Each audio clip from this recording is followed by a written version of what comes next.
ಓಂ ಸಹನಾವವತು ಸಹನೋ ಭುನಕ್ತು ಸಹ ವೀರ್ಯಂಕರವಾವಹೈ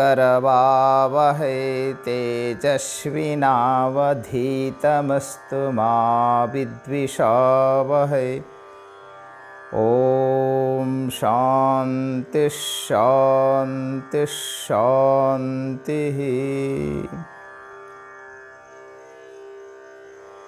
ಸಿದ್ಧ ಸದ್ಗುರು ಪಾದಾಬ್ಜಂ ಜನನೀ ಜನಕಸ್ತಥಾ ತತ್ವೋಪದೇಶಕರ್ತಾರಂ ನತ್ವಾ ಭಕ್ತಿ ಪುರಸ್ಸರಂ.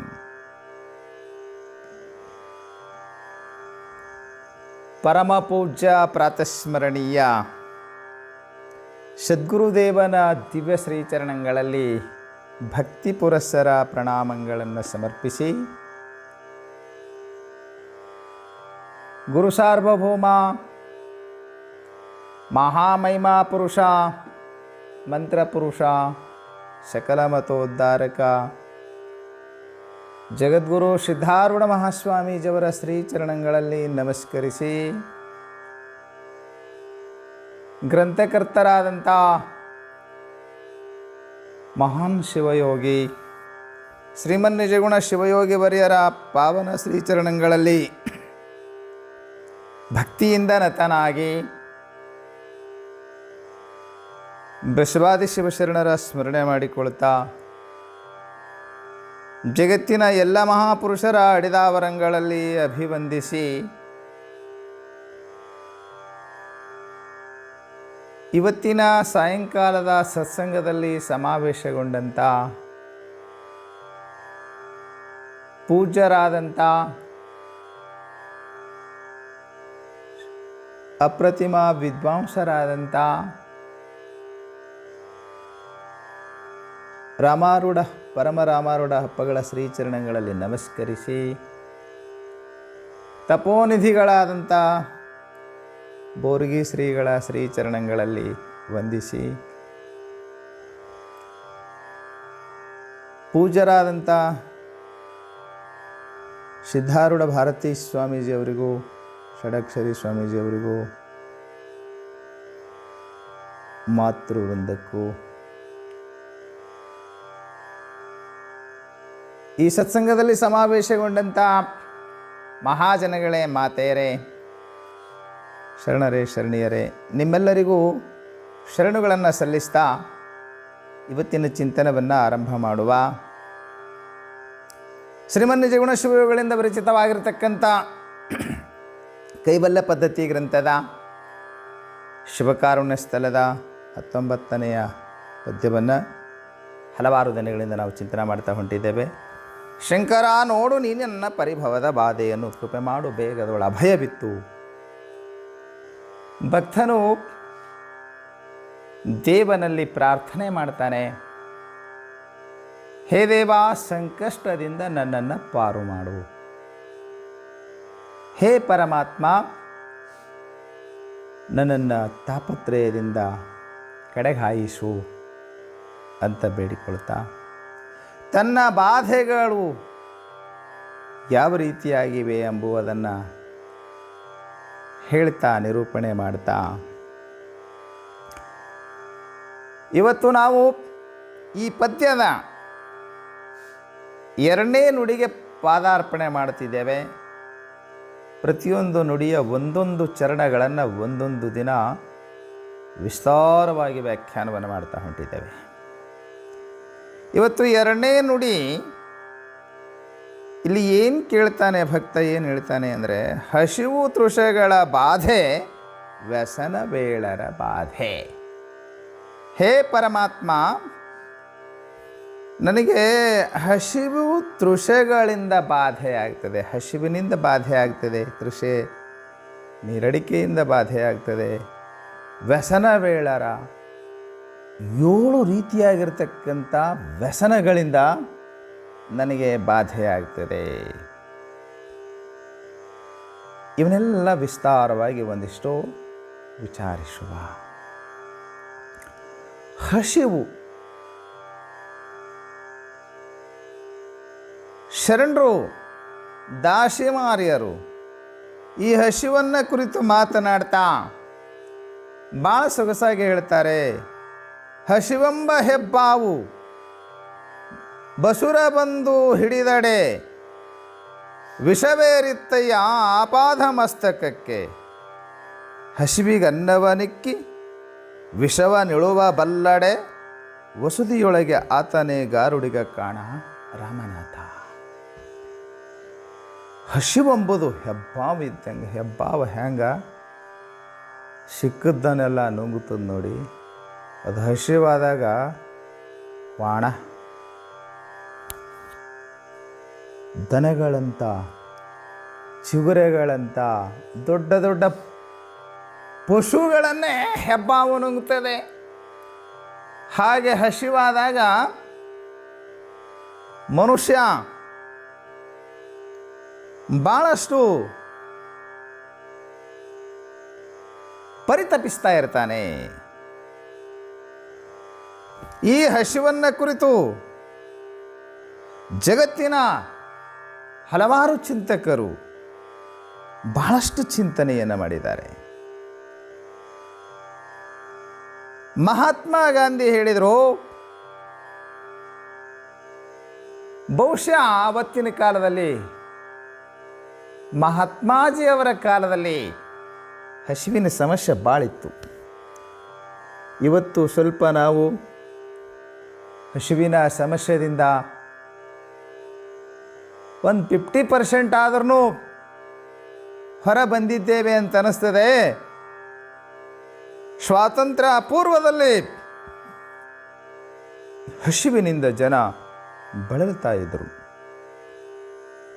ಮಹಾತ್ಮಾಜಿಯವರ ಮಾತು ಈ ಪ್ರಸಂಗದಲ್ಲಿ ನೆನಪಿಗೆ ಬರ್ತದೆ ನಮಗೆ.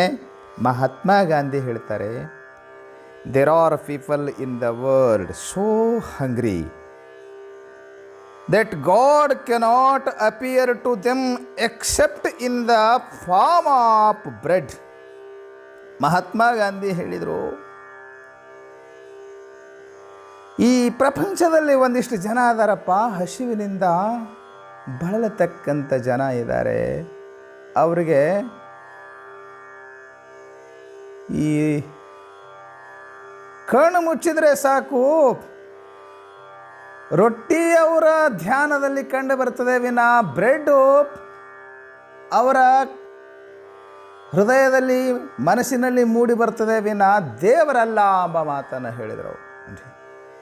God cannot appear to them except in the form of bread. ರೊಟ್ಟಿ ಬಿಟ್ಟರೆ ದೇವರವರಿಗೆ ಕಲ್ಪನೆಗೆ ಬರೋಂಗಿಲ್ಲ. ಅಷ್ಟೊಂದು ಪ್ರತಿನಿತ್ಯ ಅನ್ನಕ್ಕಾಗಿ ಆಹಾರಕ್ಕಾಗಿ ಪರಿತಪಿಸುವಂಥ ಜನ ಇದ್ದಾರೆ ಎಂಬ ಮಾತನ್ನು ಇವತ್ತು ಮಹಾತ್ಮ ಗಾಂಧಿ ಹೇಳಿದರು. ಈ ಹಸಿವಿನ ಸಮಸ್ಯೆ ಏನೆಂಬುವುದು ಆಹಾರ ದೊರೆಯದೇ ಇರುವಂಥ ಬಡವನಿಗೆ ಅದರ ಕಲ್ಪನೆ ಬರ್ತದೆ ವಿನ ತಿಂದು ತಿಂದು ತಿಂದು ತಿಂದು ಹೊಟ್ಟೆ ಬೆಳೆಸಿಕೊಂಡವನಿಗೆ ಇದರ ಪರಿಕಲ್ಪನೆ ಬರೋದಿಲ್ಲ. ಪರಮಾತ್ಮ ಈ ಪ್ರಪಂಚವನ್ನು ಬಹಳ ವಿಚಿತ್ರವಾಗಿ ಸೃಷ್ಟಿ ಮಾಡಿದ್ದಾನೆ. ನಾವೊಂದು ಮಾತು ಪದೇ ಪದೇ ಹೇಳ್ತಿರ್ತೀನಿ, ಕೆಲವರಿಗೆ ಬಡವರಿಗೆ ಹೊಟ್ಟೆ ಹೊರೆವ ಚಿಂತೆಯಾದರೆ ಕೆಲವರಿಗೆ ಹೊಟ್ಟೆ ಹೊರುವ ಚಿಂತೆ. ಕೆಲವರಿಗೆ ಹೊಟ್ಟೆ ಹೊರೆವ ಚಿಂತೆ, ಹೆಂಗೆ ಹೊಟ್ಟೆ ತುಂಬಿಸ್ಕೋಬೇಕಪ್ಪ ಎಂಬುದೇ ದೊಡ್ಡ ಚಿಂತೆ ಆಗಿರ್ತದೆ. ಕೆಲವರಿಗೆ ತಿಂದು ತಿಂದು ತಿಂದು ಏನು ಗುಡ್ಡ ಬೆಳೆಸದಂಗೆ ಹೊಟ್ಟೆ ಬೆಳೆಸಿರ್ತಾರಲ್ಲ, ಅವ್ರಿಗೆ ಹೊಟ್ಟೆ ಹೊರುವ ಚಿಂತೆ, ಇನ್ನು ಹೊತ್ಕೊಂಡು ತಿರುಗಾಡ್ತಿರ್ತಾರೆ. ದೇವರು ಭಾಳ ಬೆರಕಿ ಅಂತ ಅನ್ನಿಸ್ತದೆ ನಮಗೆ. ಒಂದು ಮಾತು ಹೇಳ್ತಿರ್ತಾರೆ, ಶ್ರೀಮಂತ ತನ್ನ ಲಗೇಜ್ ತನ್ನ ಭಾರವನ್ನು ಬಡವರು ಬೆನ್ನಿನ ಮೇಲೆ ಹೊರಿಸ್ತಾನಂತ, ದೇವರು ಈ ಶ್ರೀಮಂತನಿಗೆ ಅವನ ಹೊಟ್ಟೆ ಮೇಲನ ಭಾರ ಹೊರಿಸ್ತಾನಂತ. ಬಡವ ಹೊತ್ತ ಬಾರ, ಬಡವ ಹೊತ್ತ ಗಂಟ, ಬಡವ ಹೊತ್ತ ಲಗೇಜ ಇಳಿಸ್ಲಿಕ್ಕೆ ಬರ್ತದೆ. ಇಳಿಸ್ತಾನವ ದೇವ್ರು. ಇವನು ಹೊಟ್ಟೆ ಮ್ಯಾಗೇನು ವರ್ಷ ನೋಡು 20 kg 30 kg. ಕೆಲವ್ರು ನೋಡ್ಬೇಕು,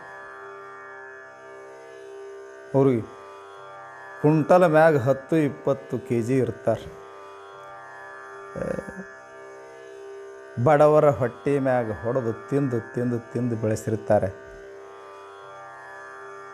ಇವ್ರಿಗೆ ಭಾರ ಇಳಿಸೋಳಕ್ಕೆ ಆಗೋದು ನೋಡಿ. ಲೈಫ್ ಲಾಂಗ್ ಹೊತ್ಕೊಂಡೇ ಇರಬೇಕು. ಕುಂತರೂ ಹೊತ್ಕೊಂಡೆ, ನಿಂತರೂ ಹೊತ್ಕೊಂಡೇ ಇರಬೇಕು, ಊಟ ಮಾಡ್ಲಾಕ ಕುಂತರೂ ಹೊತ್ಕೊಂಡೇ ಇರಬೇಕು. ಎಂಥ ಸಮಸ್ಯೆ ಇದು. ಯಾಕ ಇವರು ನಾಲಿಗೆಯ ದಾಸರಾದಂಥವ್ರು. ಒಮ್ಮೊಮ್ಮೆ ಕೆಲವರಿಗೆ ಅವರ ಪ್ರಕೃತಿನೇ ಹಂಗಿರ್ತದೆ. ಅದನ್ನು ಸ್ವಲ್ಪ ನಾವು ಹೇಳೋದು ಸಮಸ್ಯೆ ಅನ್ನಿಸ್ತದೇನೋ. ಆದರೂ ಒಂದಿಷ್ಟು ನಾಲಿಗೆಯ ಮೇಲೆ ಹಿಡಿತಾ ಇದ್ದರೆ ಇಂಥ ಪ್ರಸಂಗ ಬರ್ತಿದ್ದಿಲ್ಲೇನೋ ಅಂತ ನಮಗೆ ಅನ್ನಿಸ್ತದೆ. ತಮಾಷೆಗೆ ನಾವು ಉದಾಹರಣೆ ಹೇಳ್ತಿರ್ತೀನಿ. ಭಾಳ ದಪ್ಪ ಇದ್ದಂಥ ಒಬ್ಬ ಅಮ್ಮ ಡಾಕ್ಟ್ರ್ ಹತ್ರ ಬಂದ್ಲಂತೆ. ಡಾಕ್ಟ್ರು ಎಲ್ಲ ಚೆಕಪ್ ಮಾಡಿದರು. ಬೊಜ್ಜು ಬೆಳೆದಿದೆ, ಒಬ್ಯಾಸಿಟಿ ಸಿಕ್ಕಾಪಟ್ಟಿ ಬೆಳೆದಿದೆ, ಕೆಲಸನೇ ಮಾಡೋದಿಲ್ವಲ್ಲ. ಇವತ್ತು ಮ್ಯಾನ್ ಪವರ್ ವೇಸ್ಟ್ ಆಗ್ತಾ ಇದೆ ಅಂತ ಅನ್ನಿಸ್ತದೆ ನಮಗೆ. ಕೆಲಸನೇ ಮಾಡೋದಲ್ಲ ಮನುಷ್ಯ. ಇವಾಗ ಮೊನ್ನೆ ಒಬ್ಬರು ಬಂದಿದ್ದರು. ಅವರು ಶ್ರೀಮಂತರೇ, ಅವ್ರ ಹೆಸರು ಹೇಳೋದು ಬೇಡ. ಅಪ್ಪಗಳೇ ನಮ್ಮ ಮಗಳು ಗಟ್ಟಿ ಆಯ್ತು ರೀ ಅಂದರು. ಎಂಗೇಜ್ಮೆಂಟ್ ಆಯ್ತು ರೀ, ಭಾಳ ಚಲೋ ಆಯ್ತು ರೀ, ಸಂತೋಷ ಅಂದೆ ನಾನು. ನಮ್ಮ ಮಗಳಿಗೆ ಇಂಥ ಮನೆ ಸಿಗುತ್ತೆ ರೀ ಅಪ್ಪ, ಈ ಇಚ್ಚಿ ಕಡ್ಡಿ ತೆಗೆದು ಈ ಕಡೆ ಇಡಂಗಿಲ್ಲ ರೀ ಅಂತಂದರು. ನಾ ಮನುಷ್ಯನಾಗಂದೆ ಮತ್ತು ಶ್ರೀಮಂತರದಾರ ಮುಂದಲ್ಲಕ್ಕೆ ಬರೋಂಗಿಲ್ಲ. ಇಚ್ಚಿ ಕಡ್ಡಿ ತೆಗೆದು ಈ ಕಡೆ ಇಡುವುದಿಲ್ಲ ಅಂದ್ರೆ ಅದರ ಅಭಿಪ್ರಾಯ ಏನು? ಏನೇನು ಕೆಲಸ ಮಾಡೋಂಗಿಲ್ಲ. ಇಚ್ಚಿ ಕಡ್ಡಿ ತೆಗೆದು ಈ ಕಡೆ ಇಡೋದಿಲ್ಲಂತೆ ಅಂದೆ. ನಮ್ಮ ಕಡೆ ಹೆಣನೂ ಇಚ್ಚಿ ಕಡ್ಡಿ ಈ ಕಡೆ ತೆಗೆದು ಇಡೋಂಗಿಲ್ಲ ಅಂದೆ. ನಾ ಮನುಷ್ಯನಾಗ ಏನು ಮಾಡೋದು? ಕೆಲಸನೇ ಮಾಡೋದು. ಮನುಷ್ಯ ಎಷ್ಟು ಲೇಜಿ ಆಗಿದ್ದಾನೆ. ಎಷ್ಟು ಲೇಜಿ ಅಂತಂದರೆ ವಾಕಿಂಗ್ ಹೋದಾಗ ಡ್ರಾಫ್ಟ್ ಕೇಳೋದು. ಇದು ಎಂಥ ಲೇಜಿನೆಸ್ ಅಂದರೆ ಲೇಜಿನೆಸ್ಸಿನ ಪರಮಾವಧಿ ಅಂದಂಗಿದು. ಎಲ್ಲದಕ್ಕೂ ಮಷೀನ್ ಬಂತ. ಕುಟ್ಲಾಕ ಮಷೀನ್, ಬೀಸ್ಲಾಕ ಮಷೀನ್, ರುಬ್ಲಾಕ ಮಷೀನ್, ಬಟ್ಟೆ ತೊಳಿಲಾಕ ಮಷೀನ್, ಚಪಾತಿ ಮಾಡ್ಲಾಕ ಮಷೀನ್ ಬಂದದೆ. ಇನ್ನು ಅಡುಗೆ ಮಾಡಿದ್ದಿಟ್ಟು ಬಾಯಾಗ ತುರುಕ್ಲಿಕ್ಕೆ ಮಷೀನ್ ಬರಬೇಕು ಒಂದೆ. ನಾನು ನಮ್ಮ ಡಾಕ್ಟ್ರ್ ಹೇಳಿದ್ರು, ಅಪ್ಪಗಳೇ ಅದಕ್ಕೂ ಮಷೀನ್ ಬಂದಿದ್ರಿ ಅಂತ ಹೇಳ್ದೋ. ಅವರು ನ್ಯೂ ಬಾಂಬೆದಾಗ ಇರ್ತಾರೆ. ಅವ್ರದ್ದೇ ಕ್ಲಿನಿಕ್ ಓಪನಿಂಗ್ ಸೆರೆಮನಿಗೆ ನಾನು ಬಾಂಬೆಗೆ ಹೋಗಿದ್ದೆ. ಸುಮ್ಮನೆ ಹೀಗೆ ಮಾತುಕತೆ ನಡೆದಂಥ ಪ್ರಸಂಗದಲ್ಲಿ ಈ ಮಾತಂತ ಕ್ಷಣ ಅವ್ರು ಡಾಕ್ಟ್ರ್ ಹೇಳಿದರು, ಅಪ್ಪಗಳೇ ಅದಕ್ಕೂ ಮಷೀನ್ ಬಂದದ್ರಿ ಅಂತ. ಹೇಗೆ ಡಾಕ್ಟ್ರೇ, ನನಗೆ ಭಾಳ ಆಶ್ಚರ್ಯ ಅನ್ನಿಸ್ತದೆ ಅಂತಂದು. ಇಲ್ಲ, ಈ ಹಾದಿ ಬೀದಿಯಲ್ಲಿ ಬಿದ್ದು ಕಾಲು ಮುರ್ಕೊಂಡಿರ್ತಾರೆ, ವಾರಸುದಾರ ಇಲ್ಲದಂಥ ಪೇಷಂಟ್ಗಳು ತಂದು ಹಾಕಿರ್ತಾರೆ. ಯಾರು ಉಣಿಸ್ಬೇಕು, ಯಾರು ವ್ಯವಸ್ಥೆ ಮಾಡಬೇಕು? ಆ ಬೆಡ್ ಪಕ್ಕಕ್ಕೆ ಮಷಿನ್ ವ್ಯವಸ್ಥೆ ಹಿಂಗೆ ಮಾಡಿದ್ದೇವೆ. ಆ ಮಷಿನ್ ಇವತ್ತು ರೋಬೋಗಳು ಭಾಳಷ್ಟು ಕೆಲಸ ಮಾಡ್ತಾ ಇವೆ. ಅವು ಬಾಯಾಗ ಇದು ಹಾಕ್ತವೆ. ಬಹುತೇಕ ಲಿಕ್ವಿಡ್ ಪದಾರ್ಥನೇ ಇರ್ತದೆ ಹೆಚ್ಚಾಗಿ. ಬಾಯಾಗ ಒಯ್ದು ಹಾಕ್ತವೆ ಅಂದ. ಹೇಗೆ ಅಂತ ನಾನು ಆಶ್ಚರ್ಯಚಕಿತನಾಗಿ ಕೇಳಿದೆ. ಆತ ಭಾಳ ಚಂದ ಹೇಳ್ದ. ಈ JCP ಡಂಪರ್ದಾಗ ಒಯ್ದು ಮಣ್ಣಕ್ಕೆಲ್ಲ ಹಾಕಿದಲ್ರಿ ಅಪ್ಪ, ಹಂಗೆ ಭಾಳ ಚಲೋ ವ್ಯವಸ್ಥೆ ಮಾಡಿರಿ. ಆದ್ರೆ ನನಗೊಂದು ಡೌಟ್ ರೀ ಡಾಕ್ಟರ್ ಸಾಹೇಬ್ರೆ, ಅಂದರೆ ಏನು ರೀಪ್ಪ ಅಂತ ಕೇಳದತ್ತ. ಅದು ಮಷೀನ್, ಅದೇನು ಬುದ್ಧಿಗೇಡಿ ಮಷೀನ್ ಇರ್ತದೆ, ಈಗ ಬಾಯಿಗೆ ತೊಗೊಂಡು ಬಂತದು ಆಹಾರ, ನೀವು ಬಾಯಿಗೆ ತರಲಿಲ್ಲ ಅಂತಂದ್ರೆ ಹೆಂಗೆ ಅಂದೆ ನಾನು. ಅದು ಹಾಗೆ ಮೂಗಿನಾಗರ ಹಾಕಿ ಹೋಗೋದರಿ ಅಂತ. ಅಭಿಪ್ರಾಯ ಏನು? ಮನುಷ್ಯನಿಗೆ ಕೆಲಸ ಇಲ್ಲ, ಒಟ್ಟಾರೆ ಕೆಲಸ ಮಾಡುತ್ತಾ ಇಲ್ಲ. ಹಾಗಾಗಿ ಸಹಜವಾಗಿ ಒಬೆಸಿಟಿ ಬೆಳೆಯುತ್ತದೆ, ಬೊಜ್ಜು ಬೆಳೆಯುತ್ತದೆ. ಡಾಕ್ಟರ್ ವಿಚಾರ ಮಾಡ್ದ, ಈ ಅಮ್ಮ ಕೆಲಸ ಮಾಡೋದಿಲ್ಲ ಅಂತ ಕಾಣುತ್ತದೆ, ವಾಕಿಂಗ್ ಮಾಡೋದಿಲ್ಲ, ವ್ಯಾಯಾಮ ಮಾಡೋದಿಲ್ಲ, ಯೋಗಾಸನ ಪ್ರಾಣಾಯಾಮ ಇತ್ಯಾದಿ ಏನು ಮಾಡೋದಿಲ್ಲ ಅಂತ ಕಾಣ್ತದೆ. ಆದ್ದರಿಂದ ಡಾಕ್ಟರ್ ವಿಚಾರ ಮಾಡಿ ಹೇಳಿದರು, ಅಮ್ಮ ಎಲ್ಲ ಸರಿ ಹೋಗ್ತದೆ, ನಿಮಗೆ ಸಮಸ್ಯೆ ಏನು? ಕುಂತ್ರ ಹೇಳಕ್ಕೆ ಬರಂಗಿಲ್ಲ ರೀ, ಎದ್ರ ಕುಂದ್ರಕ್ಕೆ ಬರಂಗಿಲ್ಲ ರೀ, ಸ್ಟೇರ್ ಕೇಸ್ ಹತ್ತಬೇಕಾದ್ರೆ ವಿಪರೀತ ದಮ್ ಬರ್ತದ್ರಿ ಅಂತ ಹೇಳಿಲ್ಲ ಅಮ್ಮ, ಎಲ್ಲ ಸರಿ ಹೋಗ್ತದ್ರಿ, ಯಾವ ಸಮಸ್ಯೆ ಆಗೋದಿಲ್ಲ. ನೀವು ಒಂದು ಕೆಲಸ ಮಾಡಿರಿ, ಒಂದು ಚಪಾತಿ ಊಟ ಮಾಡಿರಿ, ಒಂದು ಚಪಾತಿ 1 ಚಮಚ ಅನ್ನ ತಗೊಳ್ರಿ, ಬೆಳಗ್ಗೆ 5 ಕಿಲೋಮೀಟರ್ ವಾಕ್ ಮಾಡಿರಿ, ಸಾಯಂಕಾಲ 5 ಕಿಲೋಮೀಟರ್ ವಾಕ್ ಮಾಡಿರಿ, ಸರಿ ಹೋಗ್ತದೆ. 1 ಚಪಾತಿ 1 ಚಮಚ ಅನ್ನ ಅದು ತಗೊಳ್ರಿ, ಸರಿ ಹೋಗ್ತದೆ ಅಂತ ಡಾಕ್ಟರ್ ಹೇಳ್ದ. ಆಯಿತು ಅಂಥೇಳಿ ಹಾಸ್ಪಿಟ್ಲ್ ಗೇಟ್ ದಾಟಿ ಬಂದ ಆ ಹೆಣ್ಮಗಳಿಗೆ, ಆ ಅಮ್ಮನಿಗೆ ಡೌಟ್ ಬಂತು. ಮತ್ತು ಡಾಕ್ಟ್ರ್ ಹತ್ರ ಹೋಗಿ, ನನಗೊಂಚೂರು ಡೌಟ್ ರೀ ಡಾಕ್ಟ್ರೇ ಅಂತಂದ್ಲು. ಏನಮ್ಮ ಅಂತ ಕೇಳಿದರು. ಈ ಅಮ್ಮ ಕೇಳಿಲ್ಲಂತ, 1 ಚಪಾತಿ 1 ಚಮಚ ಅನ್ನ ತಗೋ ಅಂತ ಹೇಳಿದ್ರಲ್ರಿ, ಅದನ್ನೇನು ಊಟದಕ್ಕಿಂತ ಮೊದಲು ತೊಗೋಬೇಕ್ರೆ ನಾ ಆಮೇಲೆ ತೊಗೋಬೇಕಾ? ಡಾಕ್ಟ್ರಂದ, ಸತ್ರು ತೆಳಗಾಗಿಲ್ಲ ಅಮ್ಮ. ಅದರ ಅಭಿಪ್ರಾಯ ಏನು? ಇವರಿಗೆಲ್ಲ ತಿಂದು ತಿಂದು ಹೊಟ್ಟೆ ಹೆಂಗೆ ಕರಗಿಸ್ಕೋಬೇಕೆಂಬುವಂಥ ಚಿಂತೆ. ಆದ್ದರಿಂದ ನಾನು ಹೇಳ್ತಾ ಇರ್ತೀನಿ ಏನಂತ, ಕೆಲವರಿಗೆ ಹೊಟ್ಟೆ ಹೊರೆವ ಚಿಂತೆಯಾದರೆ ಕೆಲವರಿಗೆ ಹೊಟ್ಟೆ ಹೊರುವ ಚಿಂತೆ, ಬಡತನಕ್ಕೆ ಉಂಬುವ ಚಿಂತೆ. ಚೌಡಯ್ಯನವರು ಹೇಳಿದರು, ನಿಜ ಶರಣ ಚೌಡಯ್ಯನವರು ಭಾಳ ಚಂದ ಹೇಳಿದರು.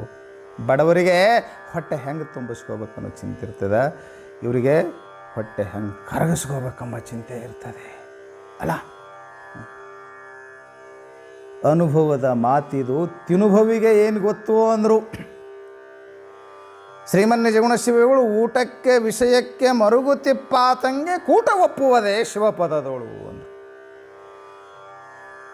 ಇವರಿಗೆ ಶಿವಾನುಭವ, ಶಿವಚಿಂತನೆ, ಶಿವಸ್ಮರಣೆ ಹೆಂಗೆ ಹಿಡಿಸ್ತದಪ್ಪ?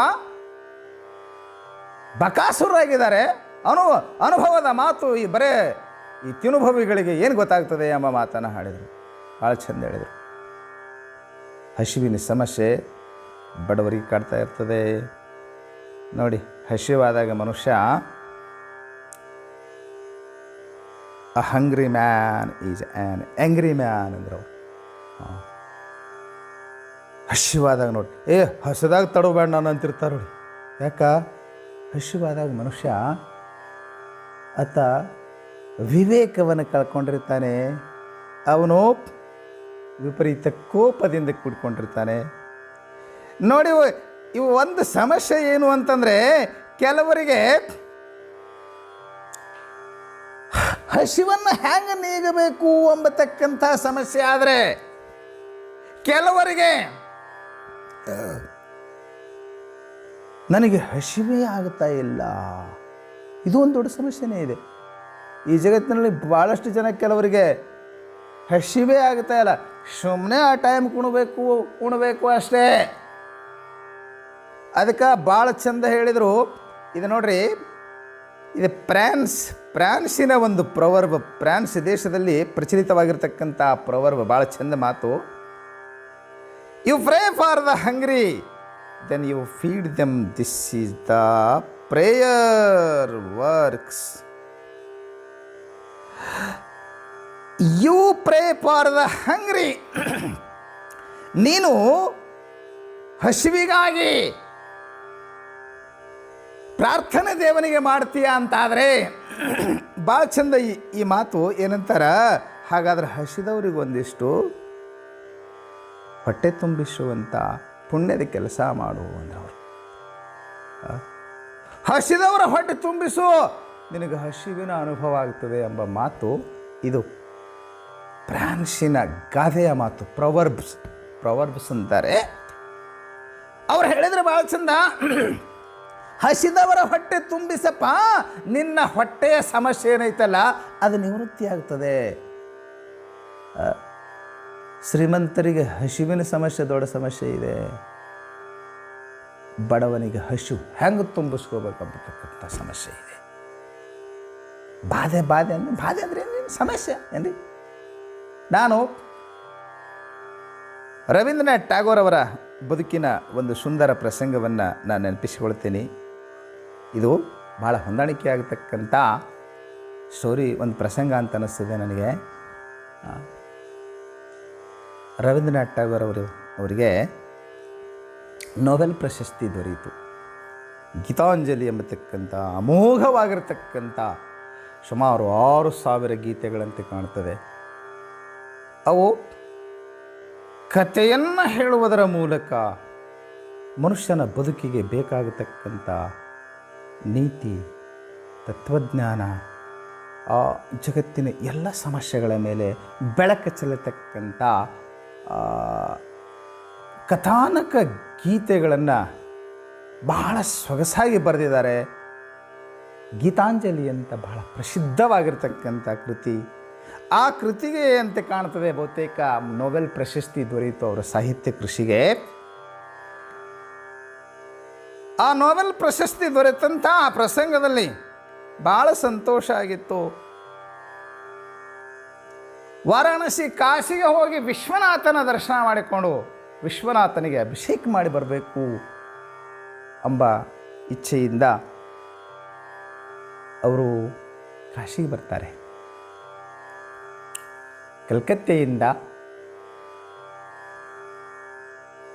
ವಾರಾಣಸಿ, ಈಗ ಬನಾರಸ್ ಅಂತಲೂ ಕೂಡ ಕರೀತಾರೆ, ವಾರಾಣಸಿಗೆ ಬರ್ತಾರೆ. ರೈಲ್ವೆ ಸ್ಟೇಷನ್ದಲ್ಲಿ ಇಳಿದು ವಿಶ್ವನಾಥನ ಮಂದಿರಕ್ಕೆ ಹೋಗಬೇಕು. ಇನ್ನೇನು ಸ್ಟೇಷನ್ ದಾಟಿ ಬಹುತೇಕ ಅವತ್ತಿನ ಕಾಲದಲ್ಲಿ ಅಷ್ಟು ಬೆಳವಣಿಗೆ ಆಗಿರಲಿಲ್ಲ, ಇನ್ನು ಸ್ಟೇಷನ್ ಸ್ವಲ್ಪ ದೂರ ಇತ್ತು, ಸಿಟಿಯಿಂದ ದೂರ ಇತ್ತು ಒಂದಿಷ್ಟು. ಅಲ್ಲಿಂದ ಬರಬೇಕಂತಂದರೆ ಕುದುರೆ ಟಾಂಗಾದಿಂದನೋ ನಡ್ಕೊಂಡು ಬರಬೇಕು.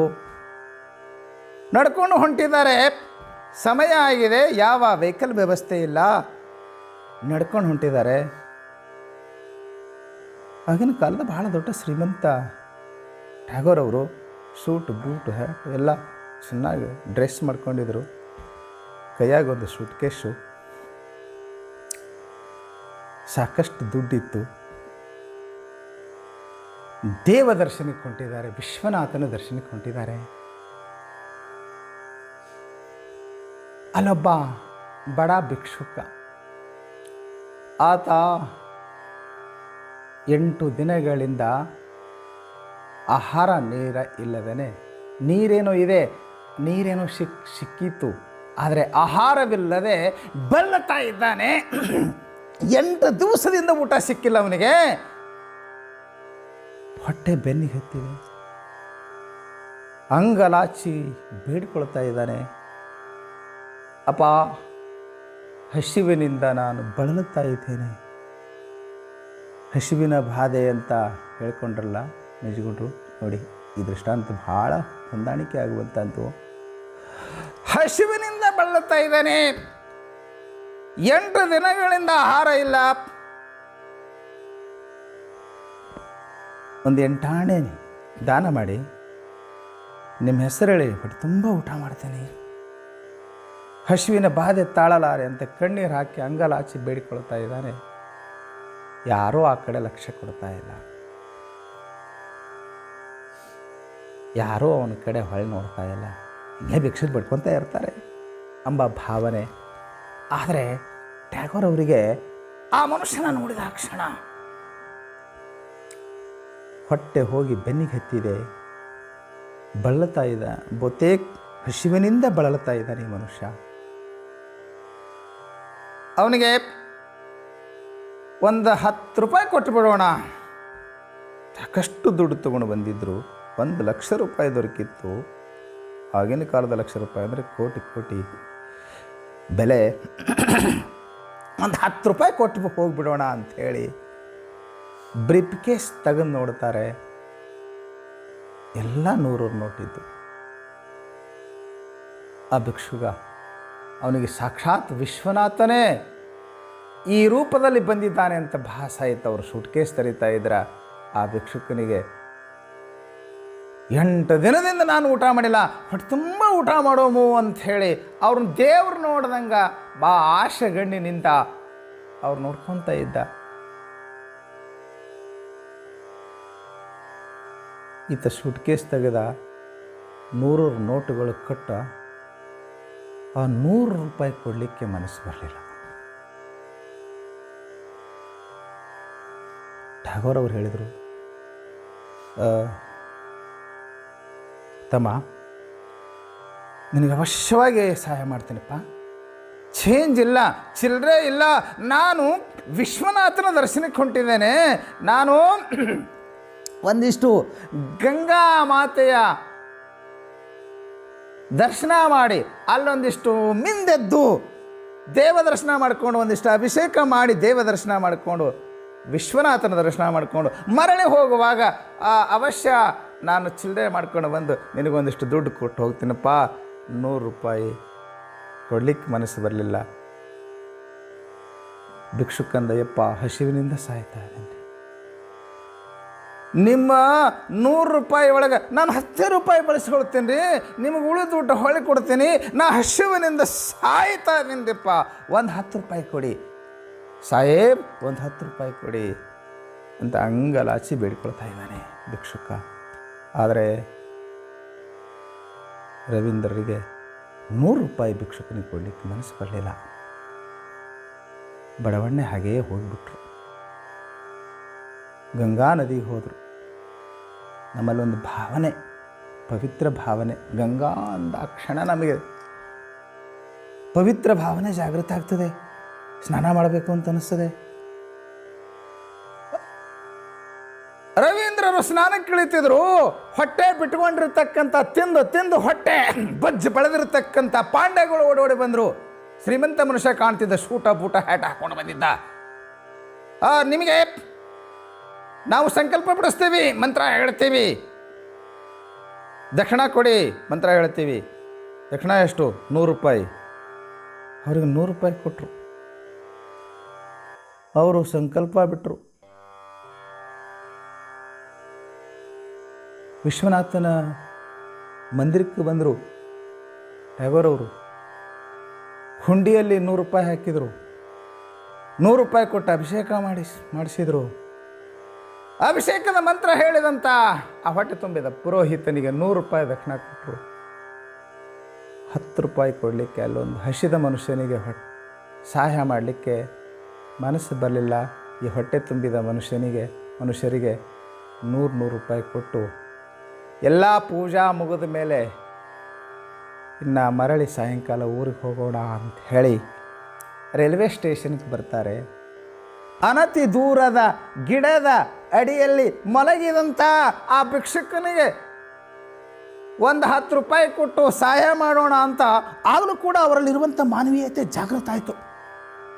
ಪಾಪ ಮುಂಜಾನೆ ಹಸಿದಿದ್ದೇನೆ ಸಾಹೇಬ್ ಒಂದು 10 ರೂಪಾಯಿ ಕೊಡ್ರಿ ಅಂತ ಅಂಗಲಾಚಿ ಕೇಳ್ಕೊತ ಇದ್ದ. ಒಂದು 10 ರೂಪಾಯಿ ಕೊಟ್ಟು ಹೋಗೋಣ ಹಾಗಂತ ಹೇಳಿ ಆ ಭಿಕ್ಷುಕನ ಹತ್ರ ಬಂದರು. ಆ ಕಡೆ ಮುಖ ತಿರುವಿ ಮನ್ಕೊಂಡಿದ್ದವ, ಇನ್ನು ಅದೇ ಗಿಡದಡಿಯಲ್ಲೇ ಮನ್ಕೊಂಡಿದ್ದ. ಏ ತಮ್ಮ, 10 ರೂಪಾಯಿ ತಗೋ, ನಿನಗೆ 15 ದಿವಸ ಊಟ ಸಿಗ್ತದೆ ಇದರಿಂದ, ತಗೋ 10 ರೂಪಾಯಿ ಅಂದರು. ಆತ ಮನ್ಕೊಂಡಿದ್ದಾನೆ. ಹೊರಳಿ ನೋಡ್ತಾ ಇಲ್ಲ, ನಿದ್ದೆಯಲ್ಲಿದ್ದಂಗೆ ಕಾಣ್ತಾನೆ. ಮತ್ತೆ ಜೋರು ಮಾಡಿ ಈಗ 10 ರೂಪಾಯಿ ತಗೋ ಅಂದರು. 10 ರೂಪಾಯಿ ನಿನಗೆ ಸಮಸ್ಯೆ, 10 ರೂಪಾಯಿ ನಿನಗೆ ನಗಣ್ಯ ಅನಿಸಿದರೆ ಈಗ 20 ರೂಪಾಯಿ ಕೊಡ್ತೀನಿ ತಗೋ ಅಂದರು. ಯಾಕೋ ಆತ ಇವ್ರ ಕಡೆ ಲಕ್ಷ್ಯ ಹಾಯಿಸ್ತಾ ಇಲ್ಲ, ಹೊರಳಿ ನೋಡ್ತಾ ಇಲ್ಲ. ಬಹಳ ಗಾಢವಾದ ನಿದ್ರೆಯಲ್ಲಿ ಇದ್ದಂಗೆ ಕಾಣ್ತಾನೆ.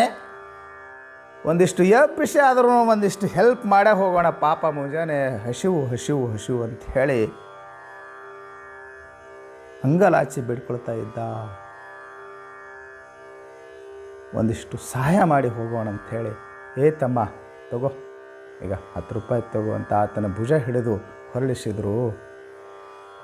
ಹಸಿವಿನ ಬಾಧೆ ತಾಳಲಾರದೆ ಒದ್ದಾಡಿ ಒದ್ದಾಡಿ ಆತ ಪ್ರಾಣ ಬಿಟ್ಟಿದ್ದ, ಸತ್ತು ಹೋಗಿದ್ದ.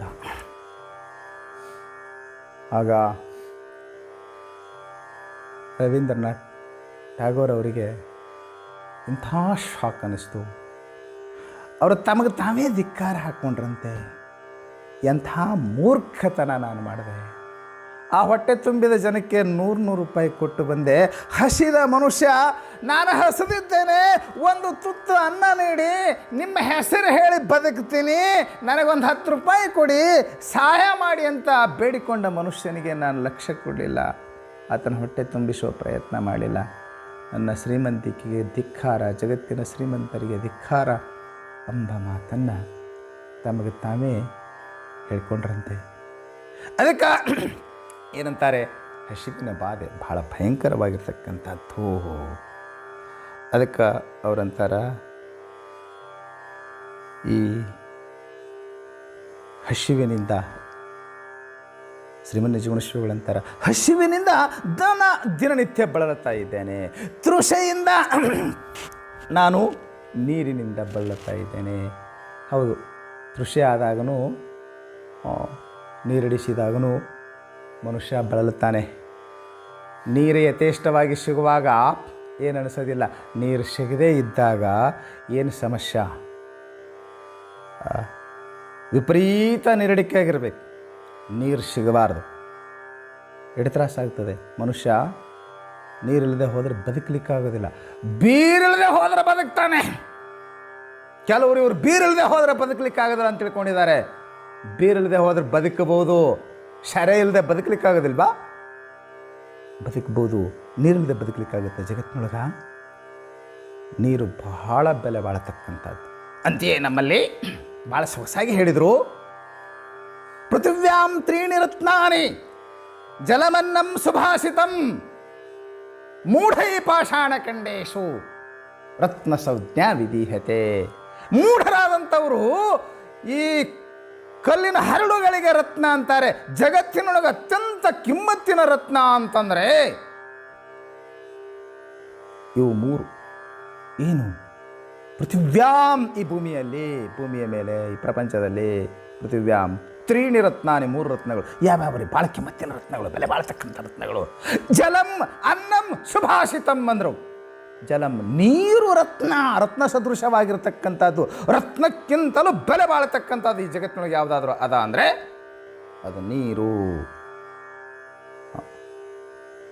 ಎರಡನೇದ್ದು ನಾವು ಇಡ್ತಾನೆ ಆದರೆ ಆ ಕುರಿತು ನಾವು ಚಿಂತನೆ ಮಾಡ್ಕೊಂಡು ಬಂದಿದ್ದೇವೆ.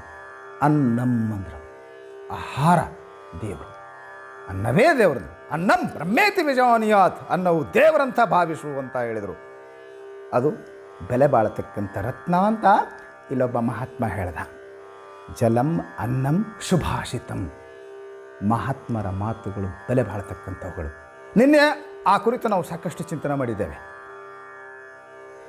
ನಿಮ್ಮ ಶರಣರ ಸೂಳು ನುಡಿ ಒಂದರಗಳಿಗೆ ಇತ್ತಡೆ ನಿಮ್ಮ ನಿತ್ಯ ಕಾಣ ರಾಮನಾಥ. ಮಹಾತ್ಮರ ಮಾತಿಗೆ ಪರಮಾತ್ಮನೇ ಬೆಲೆ ಆಗುತ್ತಾನೆ ಎಂಬ ಮಾತನ್ನು ದಾಶಿಮಾರಿಯರು ಹೇಳ್ಕೊಂಬಂದರು.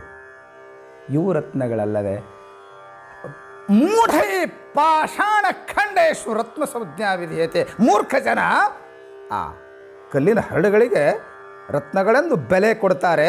ಬೆಲೆ ಕೊಡಬೇಕಾದದ್ದು ಆಹಾರ, ನೀರಿಗೆ ಅಂದ್ರವರು. ನೀರಿಲ್ಲದೆ ಹೋದರೆ ಮನುಷ್ಯ ಬದುಕ್ತಾನೆ. ಅದಕ್ಕೆ ನಾನು ನೀರಿನಿಂದ ಬಳಲುತ್ತಾ ಇದ್ದೇನೆ. ಹಾಗೆ ಅದೊಂದು ಚೂರು ಹೇಳ್ಕೊಂಡೇ ಬಿಡೋಣ. ಇವತ್ತ ವಿಸ್ತಾರ ವ್ಯಾಖ್ಯಾನ ಆಗಲಿಕ್ಕಿಲ್ಲ. ವ್ಯಸನ ವೇಳರ ಬಾಧೆ. 7 ವ್ಯಸನಗಳಿಂದ ನನಗೆ ಬಾಧೆ ಆಗ್ತದೆ. 7 ವ್ಯಸನಗಳು ಯಾವ್ಯಾವು? ತನುವ್ಯಸನ, ಮನವ್ಯಸನ, ಧನವ್ಯಸನ, ವಾಹನ ವ್ಯಸನ, ಕೆಲವೊಂದು ಕಡೆ ಅದಕ್ಕೆ ರಾಜ್ಯ ವ್ಯಸನ ಅಂತಲೇ ಕರ್ಕೊಂಬಂದಿದ್ದಾರೆ. ಉತ್ಸಾಹ ವ್ಯಸನ, ವಿಶ್ವ ವ್ಯಸನ, ಸೇವಕ ವ್ಯಸನ ಇಂತಿ ಸಪ್ತ ವ್ಯಸನಗಳು. ಚನ್ನಬಸವಣ್ಣವರು ಸಪ್ತ ವ್ಯಸನಗಳು, 7 ರೀತಿಯಾಗಿರೋ 7 ವಿಧದ ವ್ಯಸನಗಳು. ಯಾವ್ಯಾವ್ರಿ 7 ವಿಧದ ವ್ಯಸನಗಳು? ಅವನು ವಿಸ್ತಾರವಾಗಿ ವ್ಯಾಖ್ಯಾನ ಮಾಡ್ತಾರೆ. ತನು ವ್ಯಸನ ಎದಕ್ಕನ್ನಬೇಕು? ತನು ವ್ಯಸನ ಅಂದರೆ ವಸ್ತ ಆಭರಣ ವೀಳೆಯಂ ಬಯಸೋದು ತನು ವ್ಯಸನ ಅಂದರು. ತನು ವ್ಯಸನ ಶರೀರ ಚಂದ ಇಟ್ಕೋಬೇಕಂತೇಳಿ ಮನುಷ್ಯ ಆ ದೇಹದ ಚಿಂತೆ ಮಾಡ್ತಾನೆ ವಿನ ದೇವನ ಚಿಂತೆ ಮಾಡ್ತಾ ಇಲ್ಲ. ಎಷ್ಟಿದ್ರ ಬಗ್ಗೆ ಕಾಳಜಿ ಮಾಡ್ತಾನೆ. ಚಲೋ ಬಟ್ಟೆ ಉಡಬೇಕಂತ, ಏನು ನಮೂನಿ ಡ್ರೆಸ್ಸು, ಎಷ್ಟು ನಮೂನಿ ಡ್ರೆಸ್ಸು, ಏನು ಪ್ಯಾಷನ್ ಬಂದದ ಇವಾಗ. ವಸ್ತ ಅಂದರೆ ಡ್ರೆಸ್ಸು. ನಮಗೆ ಭಾಳ ಆಶ್ಚರ್ಯ ಅನ್ನಿಸ್ತದೆ. ಒಂಚೂರು ಎಲ್ಲಾದರೂ ಬಟ್ಟೆ ಹರಿದಿದ್ರೆ ನಮಗೆ ಮರ್ಯಾದೆ ಹೋಗ್ತದೆ ಎಂಬ ಭಾವನೆ ಇರ್ತಿತ್ತು. ಈಗ ಮಳೆಕಾಲ ಮ್ಯಾಗ ಪ್ಯಾಂಟ್ ಹರ್ಕೊಂಡಿರ್ತಾವ, ಅದು ಪ್ಯಾಷನ್ ಅಂತ ಹೇಳಿ. ಏನು ಪ್ಯಾಷನ್ನು ಏನು? ಕೆಲವೊಂದ್ರ ಬಟ್ಟೆ ನೋಡ್ಬೇಕೇನು, ನಮ್ದು ಹರಿದ ರಗಟಿ ತಂದು ಅದು ನಡಬರ್ಕಿಟ್ಟು ಹರಿದು ಕೊರಡಿಗೆ ಸಿಗಿಸಿದ್ರೆ ಹೆಂಗೆ ಕಾಣ್ತದೆ ನೋಡಿ. ವೀರಭದ್ರೇಶ್ವರ ಪುರುವಂತರ ಹಾಕ್ಕೊಂಡಿರ್ತಾರಲ್ಲ ಅಂಥವು ಹಾಕ್ಕೊಂಡಿರ್ತಾವೆ ಒಂದಿಷ್ಟು ನೋಡ್ತಿರ್ತೀವಿ ನಾವು. ಅದು ಪ್ಯಾಷನ್. ಏನು ನಾನಾ ನಮೂನಿ ಬಟ್ಟೆ ಉಡ್ಬೇಕಂತಾರೆ ವಸ್ತ. ಆಮೇಲೆ ಆಭರಣ, ಈ ಶರೀರ ಚಂದ ಕಾಣಬೇಕಂಥೇಳಿ ಆಭರಣ ಹಾಕ್ಕೊಂತಾರೆ. ಗುಣಗಳೇ ಭೂಷಣವಲ್ಲದೆ ಮಣಿಹೇಮಾದಿಗಳು ಭೂಷಣ ಅಲ್ಲೋ. ಮಹಾತ್ಮರು ಹೇಳಿದರು, ಸರ್ವಭೂಷಣ ಶಿವಗಳು ಹೇಳಿದರು, ಆಭರಣ ಏನು ಕಿವ್ಯಾಗ ಮೂಗಿನಾಗ ಕೈಯಾಗ ಕೊರಳಾಗ ಹಾಕ್ಕೊಂತೀಯಲ್ಲ, ಅದು ನಿನಗೆಷ್ಟು ಶೋಭೆ ತಂದು ಕೊಡ್ತದೆ ಅಂತ ಹೇಳೋಕ್ಕಾಗಲ್ಲ. ಗುಣಗಳು ಬದುಕಿರುವಾಗಲೂ ನಿನಗೆ ಭೂಷಣ, ಬದುಕಿನ ಆಚೆಯ ನಂತರವೂ ನಿನಗೆ ಭೂಷಣವನ್ನು ಉಂಟು ಮಾಡತಕ್ಕಂಥವುಗಳು ಗುಣಗಳೆಂಬ ಆಭರಣಗಳು. ಅವುಗಳನ್ನು ಧರಿಸು ಅಂದರು ಅವರು. ಆಭರಣವನ್ನು ಧರಿಸ್ತಾರೆ. ವೀಳೆ ಬಯಸೋದು ಅಂದ್ರೆ ಅವರು. ವೀಳೆ ಅಂತಂದರೆ ವಿಳೆದಲ್ಲಿ ಎಲಿ ತಿಂದ, ಅಡಿಕೆ ತಿಂದ, ತಂಬಾಕು ತಿಂದ, ಇವೆಲ್ಲ ತನುವಿನ ಚಿಂತೆ. ಇದೆಲ್ಲ ತನುವಿನ ಪೋಷಣೆ. ತನುವಿನ ಪೋಷಣೆಯೇ ತನುವ್ಯಸನ ಅಂತ ಹೇಳಿಸಿಕೊಳ್ತದೆ ಅಷ್ಟೇ. ತನುವ್ಯಸನ. ಮನವ್ಯಸನ. ಮನವ್ಯಸನ ಯಾವುದೋ? ಕಳವು, ಹುಷಿ, ಪರಧಾರ ಬಯಸೋದು ಮನವ್ಯಸನ ಅಂದ್ರೆ ಅವರು. ಸುಮ್ಮನೆ ಅನುವಾದ ಮಾಡಿಬಿಡ್ತೀನಿ, ವ್ಯಾಖ್ಯಾನ ಮಾಡಲಿಕ್ಕೆ ಸಮಯ ಸಾಲಿಲ್ಲ. ಕಳವಿನ ಚಿಂತೆ ಮಾಡೋದು, ಯಾವತ್ತು ಬರೀ ಸುಳ್ಳು ಮಾತಾಡೋದು, ಪರಧಾರ ಬಯಸೋದು. ಪರಪತ್ನಿಯ ಚಿಂತೆ ಮನಸ್ಸಿನಲ್ಲಿ ನಡೀತಿತ್ತು, ಪರಪತ್ನಿ ಮನಸ್ಸು ಬಯಸ್ತಿತ್ತು ಅಂದ್ರೆ ಅದು ಮನವ್ಯಸನ ಅಂಬತಕ್ಕಂಥ ಮಾತನ್ನು ಚನ್ನಬಸವಣ್ಣವ್ರು ಹೇಳ್ತಾರೆ. ಧನವ್ಯಸನ, ಇದು ರಾಜ್ಯವಂ ಬಯಸೋದು. ರಾಜ್ಯ ವ್ಯಸನ ಅಂತಾರೆ ಅದಕ್ಕೆ, ಅಥವಾ ಧನವ್ಯಸನ ಅಂತಲೂ ಕರೀತಾರೆ. ಧನಧಾನ್ಯವನ್ನು ಬಯಸೋದು ಅಥವಾ ಧನವ್ಯಸನ ಅಂತ ಹೇಳಿಸಿಕೊಳ್ಳುತ್ತದೆ. ವಾಹನ ವ್ಯಸನ. ವಾಹನ ವ್ಯಸನ ಅಂದ್ರೆ ಏನು? ಆನೆ, ಕುದುರೆ, ಸೇನೆ ಬಯಸೋದು. ಇವು ನೋಡ್ರಿ, ನಾವು ಇವಾಗ ಹೀರೋ ಹೊಂಡ ಆವಾಗಿನ ಕಾಲದಾಗ ಹಂಗೆ ಹೇಳಿದ್ರು ಅವರು. ಅವಾಗ ಒಂಟೆ ಬೇಕು, ಕುತ್ಕೊಂಡು ತಿರುಗಾಡಕ್ಕೆ ಕುದುರೆ ಬೇಕು ಅಂದು, ಇದು ವಾಹನ ವ್ಯಸನ. ಈಗ ಹೀರೋ ಹೊಂಡ ಬೇಕು, ಕಾರ್ ಬೇಕು, ಅದ್ರಾಗ ಮತ್ತು ಇನೋವಾ ಬೇಕು, ಬೆಂಚ್ ಬೇಕು, ಫಾರ್ಚುನರ್ ಬೇಕು. ಇದು ವಾಹನ ವ್ಯಸನ ಅಂದರು. ವಾಹನ ವ್ಯಸನ ಅಂದರೆ ಆನೆ, ಕುದುರೆ, ಸೇನೆ ಬಯಸೋದು. ವಿಶ್ವ ವ್ಯಸನ, ಚತುರ್ವಿಧ ಕರ್ತವ್ಯ ಬಯಸೋದು ವಿಶ್ವ ವ್ಯಸನ. ಈ ವಿಶ್ವದ ಮೇಲೆ ಆಳ್ವಿಕೆ ಮಾಡಬೇಕೆಂಬತಕ್ಕಂಥ ಭಾವನೆಯಿಂದ ಏನು ಚತುರ್ವಿಧ ಕರ್ತವ್ಯ ಅಂತಂದಾಗೆ ಈ ಚತುರ್ವಿಧ ವರ್ಣಗಳಿಗೆ ಒದಗಿರ್ತಕ್ಕಂಥ ಏನು ಕರ್ತವ್ಯಗಳದಲ್ಲ ಅವನ್ನೆಲ್ಲ ನಾನು ಮಾಡಬೇಕೆಂಬತಕ್ಕಂಥದ್ದು ಇದು ವಿಶ್ವ ವ್ಯಸನ ಅಂತ ಹೇಳ್ಕೊಂಬಂದರು. ಆಮೇಲೆ ಉತ್ಸಾಹ ವ್ಯಸನ. ಉತ್ಸಾಹ ವ್ಯಸನ ಅಂದರೆ ಪುತ್ರ, ಮಿತ್ರ, ಕಳತ್ರವ ಬಯಸೋದು. ಮಗನ ಬೇಕಂತ ಬಯಸೋದು, ಗೆಳೆಯನನ್ನು ಬೇಕಂತ ಬಯಸೋದು. ಕಳತ್ರ ಅಂದರೆ ಹೆಂಡ್ತಿ, ಇವ್ರನ್ನ ಪಡೆದು ಸುಖಿ ಆಗಬೇಕೆಂಬತಕ್ಕಂಥದ್ದು ಉತ್ಸಾಹ ವ್ಯಸನ ಅಂತ ಹೇಳಿದರು. ಸೇವಕ ವ್ಯಸನ. ಸೇವಕ ವ್ಯಸನ ಅಂದರೆ ಉಣಲಾರೆ, ಉಡಲಾರೆ, ತೊಡಲಾರೆನೆಂದೆನುತ್ತಿಹುದು. ಅಂದರೆ ಎಲ್ಲನೂ ಸೇವಕರೇ ಮಾಡಬೇಕು. ಕೆಲ ಶ್ರೀಮಂತರ ಮನೆ ಹಾಗೆ ಇರ್ತದೆ, ಎಲ್ಲ ಆಳ ಮನುಷ್ಯರೇ ಮಾಡ್ತಿರ್ತಾರೆ, ಸೇವಕರೇ ಮಾಡ್ತಿರ್ತಾರೆ. ಇವು ಸುಮ್ಮನೆ ಹೆಣ ಕುಂತಂಗೆ ಇಟ್ಟೇ ಕುಂತಿರ್ತವೆ, ಎಲ್ಲ ಅವರೇ ಮಾಡಬೇಕು. ಬಟ್ಟೆ ತೊಳೆಯವ್ರು ಅವರು, ಮನೆ ಒರೆಸೋರು ಅವರು, ಅಡುಗೆ ಮಾಡೋರು ಸೇವಕರೇ. ಎಷ್ಟು ಅನ್ಯಾಶ್ರಯರಾಗಿಬಿಟ್ಟಿದ್ದಾರೆ ಇವತ್ತು. ಆಕಸ್ಮಿಕ ಕೆಲಸ ಮಾಡೋರು ಬರದೇ ಇದ್ರೆ ಎದೆ ಹೊಡೆದು ಬಿಡ್ತದೆ ಅವತ್ತು ಮಂದಿ. ಕೆಲ ಮಂದಿ ಹಿಂಗೆ ಇವರು ಸೇವಕರ ಮ್ಯಾಗ ಅಷ್ಟು ಅಂದರೆ ಅನ್ಯಾಶ್ರಯ ಆಗಿಬಿಟ್ಟಿದ್ದಾರೆ. ಇದು ಸೇವಕ ವ್ಯಸನ ಅಂತ ಹೇಳಿದರು. ಆಮೇಲೆ ಈ ರೀತಿ ಇವು ಏನು 7 ವ್ಯಸನಗಳು. ಈ ಸಪ್ತ ವ್ಯಸನಗಳಂ ಬಿಟ್ಟು ಲಿಂಗ ವ್ಯಸನಿಯಾಗ ಬಲ್ಲಡೆ ಕೂಡಲ ಸಂಗಯ್ಯನಲ್ಲಿ ಪ್ರಾಣಲಿಂಗಿಗಳೆಂಬನು ಅಂದರು. ಹೀಗೆ ನೀವು ಇವುಗಳಿಂದ ಕೂಡಿಕೊಂಡು ವ್ಯಸನಿಗಳಾಗಿ ಜೀವನವನ್ನು ಹಾಳು ಮಾಡ್ಕೊತಾ ಇದ್ದೀರಿ. ಈ ವ್ಯಸನಗಳನ್ನು ಕಳ್ಕೊಂಡು ಹಸನಾಗಿ ಯಾವ ಲಿಂಗ ವ್ಯಸನಿಗಳಾದರೆ ಜೀವನ ಸಾರ್ಥಕ ಆಗ್ತದೆ. ಅದನ್ನೇ ಬಸವಣ್ಣವರು ತಮ್ಮ ಒಂದು ವಚನದಲ್ಲಿ ಭಾಳ ಸೊಗಸಾಗಿ ಹೇಳ್ತಾ ಇದ್ದಾರೆ. ದುರ್ವ್ಯಸನಿ ದುರಾಚಾರಿ ಎಂದೆನಿಸದಿರಯ್ಯ, ಲಿಂಗ ವ್ಯಸನಿ ಜಂಗಮ ಪ್ರೇಮಿ ಎಂದೆನಿಸಯ್ಯ ಅಂತ ಬೇಡ್ಕೊಳ್ತಾರೆ. ಅದಕ್ಕೆ ಈ ಸಪ್ತವಿಧವಾಗಿರ್ತಕ್ಕಂಥ ವ್ಯಸನಗಳು ಸದಾ ಜೀವನಿಗೆ ಕಾಡ್ತವೆ. ಭಕ್ತನು ದೇವನಲ್ಲಿ ಬೇಡ್ಕೊಳ್ತಾ ಇದ್ದಾನೆ, ದೇವ ಈ ವ್ಯಸನಗಳ ಕಾಟವನ್ನು ನೀಗಿಸಿ ನಿನ್ನಲ್ಲಿ ವ್ಯಸನ ಉಂಟಾಗುವಂತೆ ಮಾಡು. ವ್ಯಸನ ಎಂಬುದಕ್ಕೆ ಚಟ ಅಂತ ಅರ್ಥ, ವ್ಯಸನ ಎಂಬುವುದಕ್ಕೆ ಏನು ಶೋಕ ಅಂತ ಅರ್ಥ, ವ್ಯಸನ ಎಂಬುವುದಕ್ಕೆ ಹ್ಯಾಬಿಟ್ ಎಂಬತಕ್ಕಂಥ ಅರ್ಥ. ಆ ವ್ಯಸನ ನಿನ್ನಲ್ಲಿ ಉಂಟಾಗಲಿ ದೇವ.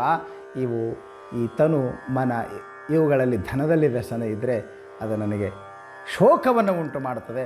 ಆದ್ದರಿಂದ ಇವುಗಳನ್ನು ನೀಗಿಸುವಂಥವನಾಗುವಂತ ಹೇಳಿ ಪ್ರಾರ್ಥನೆ ಮಾಡ್ತಾ, ದೇವ ನನಗೆ ಹಸಿವು ತೃಷದ ಬಾಧೆ, ವ್ಯಸನ ವೇಳರ ಬಾಧೆ, ಈ ಬಾಧೆಯನ್ನು ನೀಗಿಸು ಅಂಥೇಳಿ ದೇವನಲ್ಲಿ ಭಕ್ತನು ಪ್ರಾರ್ಥನೆ ಮಾಡಿದ ಅಂತ ತಿಳಿಸ್ತಾ ಇವತ್ತಿನ ಉಪನ್ಯಾಸಕ್ಕೆ ಮಂಗಲ. ಹರ ಓಂ ತಸ್ಸತ್.